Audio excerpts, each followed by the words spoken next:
Bonjour et bienvenue pour ce nouveau Fast Tag. Aujourd'hui, je vous présente Under Falling Skies. Under Falling Skies est un jeu d'un auteur dont le nom est trop compliqué à prononcer, du coup je vais le mettre à peu près là. C'est un jeu édité par Yellow pour un joueur, donc c'est un jeu solo, pour des parties de 20 à 40 minutes, selon si vous êtes balèze ou pas. Dans Under Falling Skies, vous incarnez le peuple de la Terre, pas nous quoi, et vous devez repousser une invasion alien. Ils sont déjà là. Ils arrivent. Pour repousser ces aliens, vous êtes armé de 5 dés, 3 dés gris, 2 dés blancs. Alors pour l'instant on s'en fout, mais ça a une importance. Vous allez donc lancer vos 5 dés et vous allez les assigner à différentes cases du plateau. Lorsque vous placez un dé sur une case, le vaisseau alien qui est sur la colonne de ce dé va descendre d'autant de cases que la valeur du dé. Donc c'est hyper important car plus vous mettez de gros dés, plus les vaisseaux aliens descendent vite. Les dés doivent être placés derrière l'excavatrice, car sur le plateau, il y a un petit pion excavatrice, une petite machine qui va creuser dans les souterrains pour découvrir des nouvelles salles. Et donc forcément, vous ne pouvez placer des dés que sur les salles qui sont découvertes. Seul un dé peut être placé avant l'excavatrice. Ce dé permettra de faire avancer justement cette machine d'autant de cases que la valeur du dé. Lorsque vous placez un dé blanc, vous êtes obligé de relancer tous les autres dés. Alors ça peut être bien, comme ça peut être très fâcheux. Si votre premier jet de dés est génial, si vous voulez passer un dé blanc, vous êtes obligé de tout relancer derrière, c'est plutôt pourri. Si votre jet de dés est pourri à la base, placer un dé blanc dans un premier temps vous permet de relancer tous les dés et espérer avoir un meilleur résultat. Mais c'est pas souvent gagné. Une fois tous les dés placés, on va passer à l'activation des salles. Chaque salle est différente et a une utilité différente. Il y a les salles vertes, qui sont les salles de recherche scientifique. Et la recherche scientifique est hyper importante dans le jeu, car c'est ce qui permet de gagner la partie. Plus vous placez un gros dé sur les salles de recherche scientifique, plus la recherche scientifique va monter rapidement. Mais encore une fois, plus les vaisseaux aliens descendent vite. On a les salles jaunes qui permettent aussi de gagner de l'énergie. Et l'énergie est hyper importante car beaucoup de salles demandent justement de l'énergie pour être activées. Donc, si vous voulez activer des salles mais que vous n'avez plus d'énergie, ça ne marche pas. Donc il va falloir gérer l'énergie au maximum.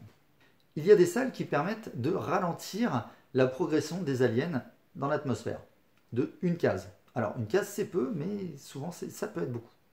Lorsque vous placez un D1 sur une de ces cases, forcément 1 moins 1 égale 0, le vaisseau ne se déplace pas et ça vous laisse un peu plus de temps.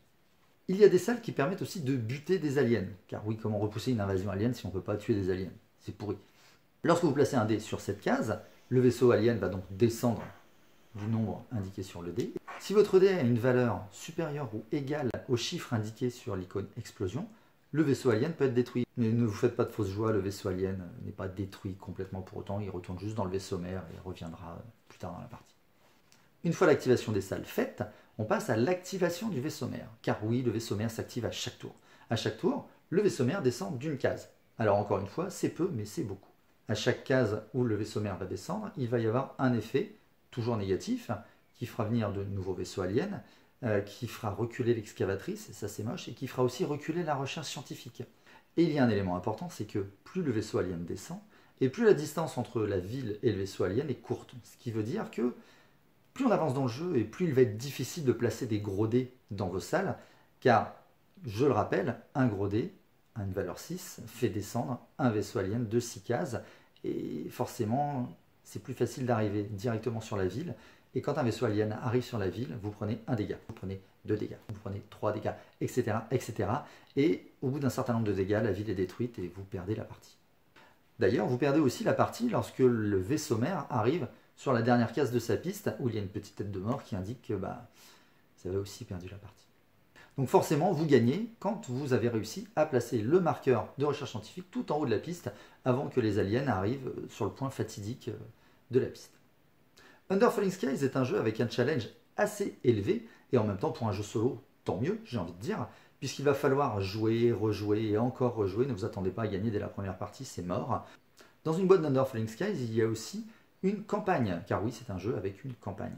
Il y a plusieurs scénarios et chaque scénario est introduit par une planche de BD qui vous permet d'expliquer un peu le contexte et puis de vous immerger complètement en fait dans cette campagne. Il y a aussi des nouveaux éléments de jeu pour chaque scénario de la campagne, mais je ne vous dis pas ce qu'il y a dedans, je ne vais quand même pas vous spoiler, vous verrez ça si vous achetez cette boîte. Je vous remonte la boîte d'Under Falling Skies. J'espère que je vous ai donné suffisamment d'éléments pour comprendre comment on joue au jeu, comment on gagne. Et j'espère aussi que je vous ai donné envie d'y jouer. Merci d'avoir regardé cette vidéo. N'hésitez pas à liker, commenter, partager et abonnez-vous à la chaîne pour être informé des nouveaux fast tags. Et je vous dis à très bientôt sur Toys & Geek. Ciao!